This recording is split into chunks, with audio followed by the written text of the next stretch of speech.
Waruni's Kitchen YouTube channel එකට අදත් ඔයගොල්ලෝ හැමදිනම ගොඩක් ආදරෙන් පිළිගන්නවා.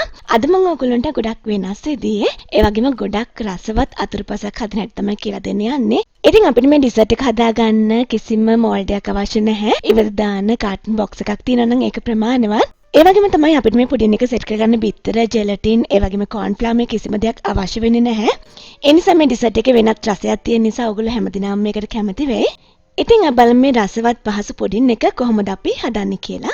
වීඩියෝ එකට යන්න කලින් හැමදාම වගේම පුංචි මතක් කිරීමක් කරනවා. ඔයගොල්ලෝ තවමත් මම subscribe කරන්න විතරක් මේ වීඩියෝ එකට පහලින් තියෙන රතුපාට subscribe button එක සහ ඒ ළඟින්ම තියෙන පුංචි bell icon එක click කරන්න. එතකොට මේ වගේ අලුත් වැදගත් වීඩියෝස් මිස් වෙන්නේ නැතුව ඔයාට බලන්න පුළුවන්. මම මුලින්ම කරන්නේ පුඩින් එක සෙට් කරගන්න භාජන ලෑස්ති කරගන්න එක. ඉතින් මෙතනදී මම මුලින් සඳහන් කරා වගේ ඔයාලට ඕනම හැඩයක් තියෙන මේ වගේ හිස් කාටන් බොක්ස් එකක් පාවිච්චි කරන්න පුළුවන්. ඒක හැමෝටම හොයාගන්න පුළුවන් දෙයක්. ඒක උඩින් මේ විදිහට කපලා ඊළඟට අපි බොක්ස් එක ඇතුළට ඔයිල් ටිකක් ගන්න ඕනේ. ඉතින් ගොඩක් දෙනෙක් මේ වගේ පුඩින් එකක් හදාගත්තේ ඒක සෙට් කරගන්න භාජනයක් නැති ප්‍රශ්නේ මේකෙන් විසඳෙනවා කියලා මට හිතෙනවා. ඒ නිසා මේ වගේ හිස් කාටන් බොක්ස් එකක් හම්බුනහම විසික් කරන්න එපා, පරිස්සම් කරලා තියාගන්න.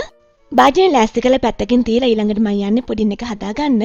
අපිට මුලින්ම ෆ්‍රෙෂ් මිල්ක් මිලිලීටර් 500ක් අවශ්‍ය වෙනවා.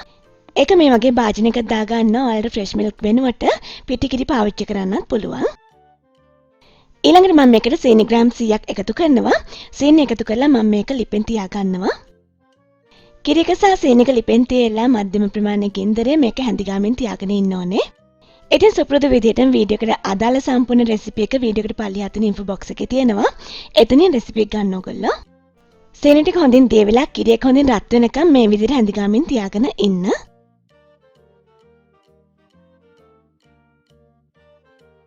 කිරි එක හොඳින් රත් වුණාට පස්සේ මම කොකෝ පවුඩර් මේ සැඳි දෙකක් එකතු කරනවා කිරි එකට. ඊළඟට කොකෝ පවුඩර් ටික මේ විදිහට හොඳින් කිරි එකට දිය කර ගන්න ඕනේ කැට නොහිටින්න.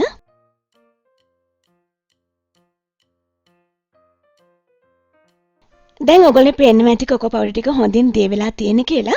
මෙන්න මේ මට්ටම වෙනකන් හොඳින් දිය කර ගන්න ඕනේ. තාමත් ලිපේ ගින්දර මධ්‍යම මට්ටමේ තමයි තියෙන්නේ. ඊළඟට මම මේකට කුකින් චොක්ලට් ග්‍රෑම් 100ක් එකතු කරනවා. ඉතින් මේ වෙලාවේ කුකින් චොක්ලට් නැත්නම් කමක් නැහැ. තියෙනවා නම් විතරක් එකතු කරගන්න. එතකොට පුඩින් එකේ රසය වැඩි වෙනවා. දැන් චොක්ලට් ටිකත් හොඳින් දිය වෙලා තියෙන්නේ කිරි එකට. ඊළඟට මම පුඩින් එකට ආගා ආගා ග්‍රෑම් 10ක් එකතු කරගන්නවා. ඉතින් ආගා ආගා කිව්වහම දැන් ගොඩාක් දෙනෙක් මොනවද කියලා දන්නවා. නොදන්න කෙනෙක්ට තමයි මම මේ කියන්නේ.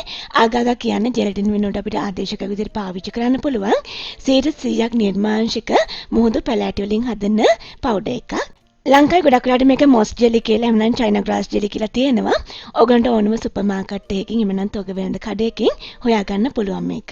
මම මුලින්ම ආගා ආගා ටික වතුර මිලිලීටර් 50කට වගේ හොඳින් දී කර ගන්නවා. ආගා ආගා පුඩින් එකට එකතු කරද්දී ඒක කෙලින්ම උණු එකකට එකතු කරන්නේ නැහැ. මේ වගේ ඇල් වතුරෙන් දී කරගෙන තමයි එකතු කරන්න ඕනේ.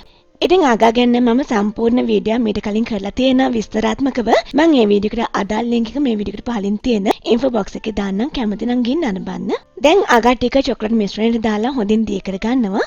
ඉතින් මේ වෙලාවේ ගොඩක් දෙනෙක්ට ආගා ආගා හොයාගන්න අපහසු වෙන්න පුළුවන්. නමුත් මම මේ වීඩියෝ එක කරේ ඔයන්න ආස අයට, අලුත් දේවල් දැනගන්න කැමති අයට බිත්තර, ජෙලටින්, කෝන් ෆ්ලවර් මේ වගේ දේවල් දාලා ඒකාකාරී පුඩින් හදන වෙනුවට මේ වගේ වෙනස් දෙයක් හදන්න පුළුවන් කියන දැනීම දෙන්න. ආගා ආගා ටික දාලා විනාඩි 3ක් 4ක් ඔයාගෙන යද්දී අපේ මිශ්‍රණය මේ වගේ හොඳ තික් ගතියකට එනවා. ඔයාලට පේන ඇති එක. මේ වගේ හොඳ ඔකු ගතියක් එද්දි මම මිශ්‍රණය ලිපෙන් ඉවත් කර ගන්නවා. ඊළඟට මම සෙට් කරගන්න භාජනෙට මේ වගේ දානවා. ඉතින් ඔයගොල්ලෝ මේ වගේ කාටන් බොක්ස් එකක් පාවිච්චි කරන්න ඕනේ නැහැ. ගෙදර වීදුරු හරි මොන හරි භාජනයක් තියෙනවා නම් ඒක දාලා සෙට් කරගන්න පුළුවන්. දැන් මම මේක පැය දෙකක් වගේ ෆ්‍රිජ් එකේ දාලා තිනවා සෙට් වෙන්න.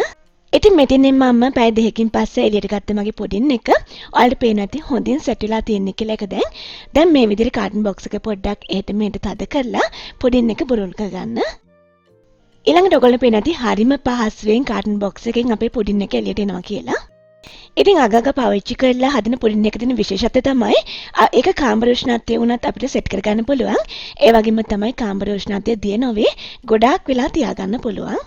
ඊළඟට මම පුඩින් එක මේ වගේ චොක්ලට් පවුඩර් ටිකකින් සහ පොල් ටිකකින් ගානිෂ් කරගන්නවා. එතකොට ගොඩක් ලස්සනයි මේක. අපි මේ හදාගත්ත පුඩින් එක සාමාන්‍යයෙන් 5 දිනකට 6 දිනකට උනත් ගොඩක් හොඳින් ප්‍රමාණවත්. ඔයාලට පේනවා ඇති ගොඩක් ලොකුවට තියෙනවා කියලා එක. ඊළඟට මම ඔයගොල්ලන්ට මේන් කෑල්ලක් කපලා පෙන්නන්නම්. ඉතින් කෑල්ලක් කපද්දිත් ඔයාලට පේනදී හරිම ලස්සනට කැපෙනවා. ඒ වගේම අපිට කෑල්ලක් අතින් අරගෙන කන්න පුළුවන්. ඒ වගේම හැඩය ඒ විදිහටම තියෙනවා. විනාශ වෙන්නේ නැහැ, දිය වෙන්නේ නැහැ.